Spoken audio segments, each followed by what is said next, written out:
St. Louis police have just released surveillance video of persons of interest in the murder of a retired police captain. 77-year-old David Dorn was shot to death as a pawn shop he was protecting was being looted. Jasmine, that video shows at least 7 persons of interest, at least 2 of them with guns in their hands inside Lee's Pawn and Jewelry in North St. Louis. It was around 2:30 Tuesday morning.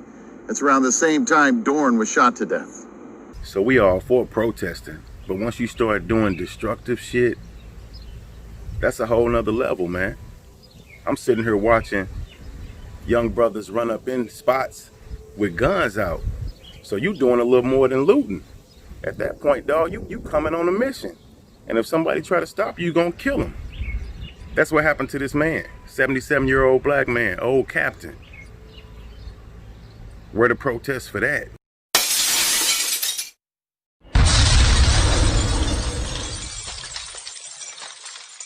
Thank you for tuning in to HB's Point of View.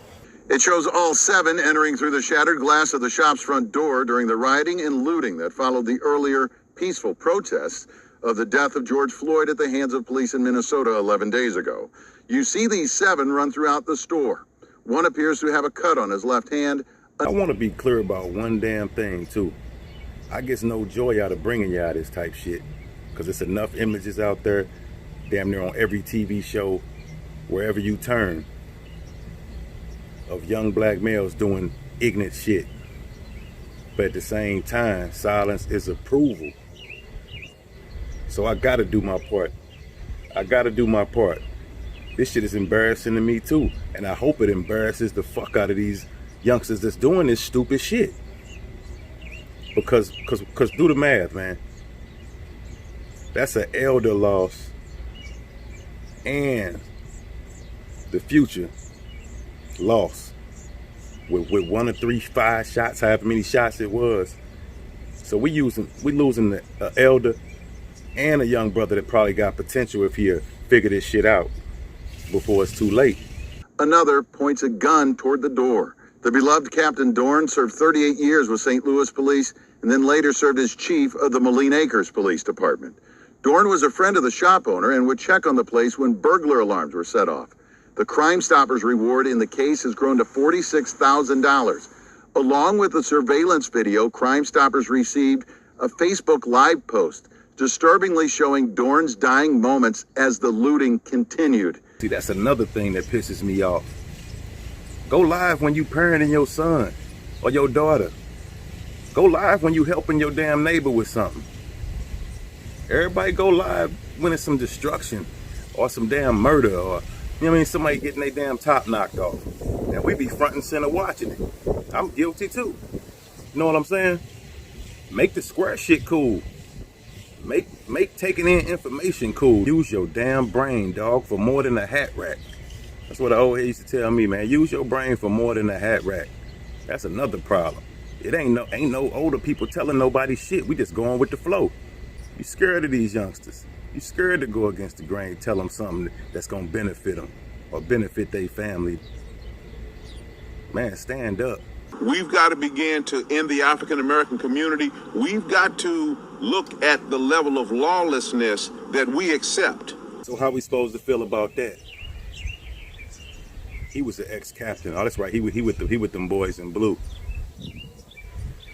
We ain't gonna trip off that. There should be some uproar behind that. That was somebody's grandpa, wasn't it? Was he a bad cop? Oh, fuck it, just let it slide. We gotta keep the same energy, because I'm tired of the bullshit. It's been probably about 10 damn murders in St. Louis since last time I've been on here. There's so much shit going on, I ain't know where to start. Still don't know where to start. Just check this out, man. I know a lot of these youngsters looking up to these rappers as their heroes. I'm gonna show you this brother right now, man, that's making movement, that's doing real grown man shit out here in the city. Look up to somebody like this. James Clark is a familiar fixture out on the streets of St. Louis, talking to residents. First, he did so in his role at Better Family Life and trying to quell violence. Now he's vice president of public safety and community response for the St. Louis Urban League. But he's still out on the streets. interacting with his ear to the ground and talking with people who live in some of the most troubled areas. I talked to Clark about the current protests roiling the nation. What makes this different? Elliot, because everybody saw it and everyone witnessed Mr. George Floyd's death in real time. Normally, there's a distraction. We are caught up in football, or we're caught up in baseball, or we're watching hockey, or we're going out to dinner, or we're going out to the nightclubs. Everything he named is a distraction at times, but when shit like what we've been facing is going on. Where social life was shut down. Ooh, our social lives. The social lives be distractions. So everyone is focused on the media. Everybody was focused on the media. People are still focused on the media. Media controls the narrative. And that's back to my point I was saying about every time you turn the channel, you can find a black male being painted as a aggressor, or are we pumping up a movie, you know what I mean, that's promoting negative stereotypes. If you control the narrative, you control the war. We complaining about this COVID. The Most High said, be still. Because a lot of us would have missed what just happened. I mean, us in the black community wouldn't, but a lot of let's just be real. A lot of you viewers, a lot of you other races, it would have blew past you. But due to this COVID, everything was pretty much at a standstill. And we just seen that live and direct. Because now that it was live and direct for the whole world to see, it's a bigger movement than just Mike Brown and Ferguson. Eric Garner, he said I can't breathe too.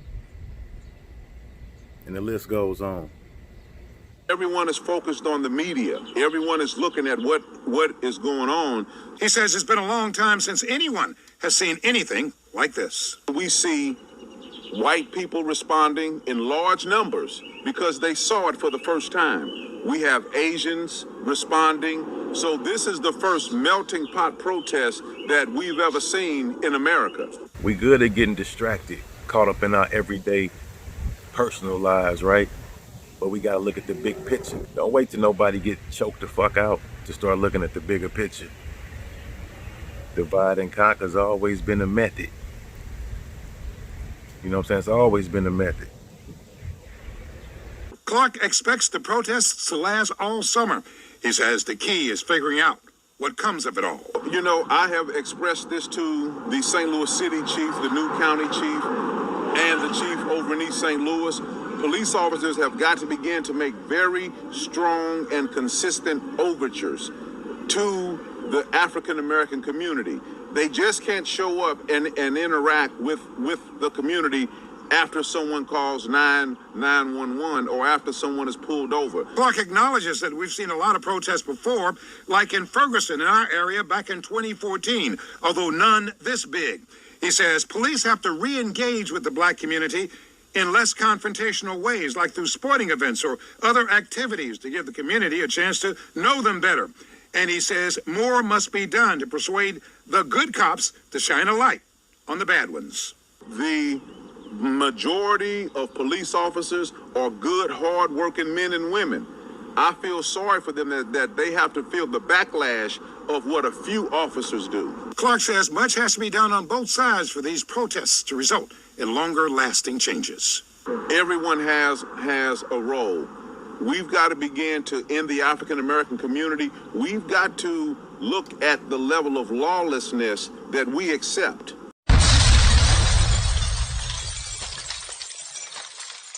Go live when you saving a life, man. Or go live when you doing something productive, dog. What you considering gangster? Man, I gotta breathe. Point blank, I gotta breathe, man. But think about it. That's when you look at this whole setup of things, man, and realize a lot of that live and all this shit, it was probably meant for entertainment and good use. But all of a sudden, it's a trendy thing to go live when somebody getting smoked or somebody getting their damn head knocked off. We front and center watching it live. Focus on saving a life, or living, or live. Save a life, man.